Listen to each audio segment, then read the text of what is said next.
Good afternoon. I'm Chelsea Bradley, and I guarantee you if I asked to see your phone, you'd pull out a smartphone right now. I'm also willing to bet that at least 80% of you have that smartphone within arm's reach right this second. I would too. I have an iPhone, I have an iPad, I have a laptop, I have a desktop, I have smart TVs, I have a Kindle. I've also been treated by a physical therapist and a chiropractor for what my doctor referred to as cell phone neck. So, what's the deal? What are the issues? What can screen time do to our bodies and our minds?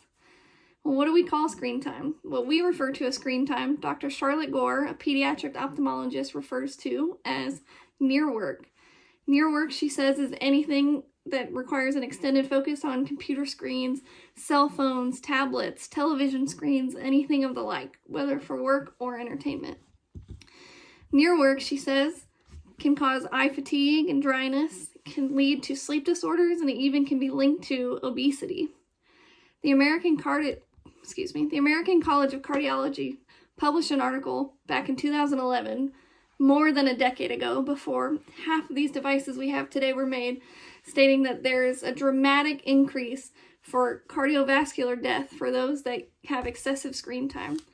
They went on to state that a person who spends more than 4 hours a day using their screens has an increased risk by 125% for cardiac death. What about our mental health? Can't only be our physical body. The National Institute of Health conducted a study on children and adolescents and the effects that screen time had on their mental health. Screen use above just 1 hour a day was linked to severe depression and anxiety.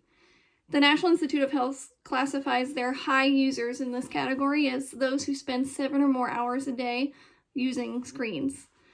They found that more than double of those high users had been linked to depression, anxiety, they've been treated for a mental health condition by a provider, or they have been on a medication to treat a behavioral disorder within the last 12 months.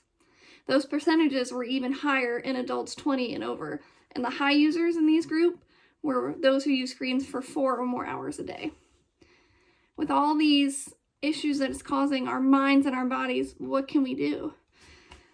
When technology is used as much as it is in our everyday life, what do? There was a study done by the Department of Education based on the 22 to 23 school year, this school year, saying that they surveyed 900 schools, and of those 900, 94% of them were providing technology to students for learning.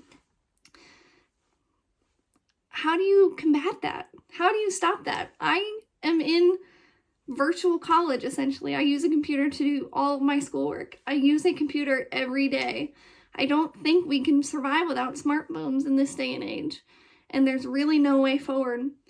Mayo Clinic suggests limiting screen time to 2 hours or less a day, and to have no screen time for children under 2. Dr. Charlotte Gore recommends taking a break every 20 minutes that you are using a screen. That's a little easier to do, but less than 2 hours a day in the world we live in, I'm just not sure that there's a better way forward. But think about the effects that this can have on you. Think about the risk of cardiovascular death. Think about how much cell phone use is linked to anxiety and depression in children and adults.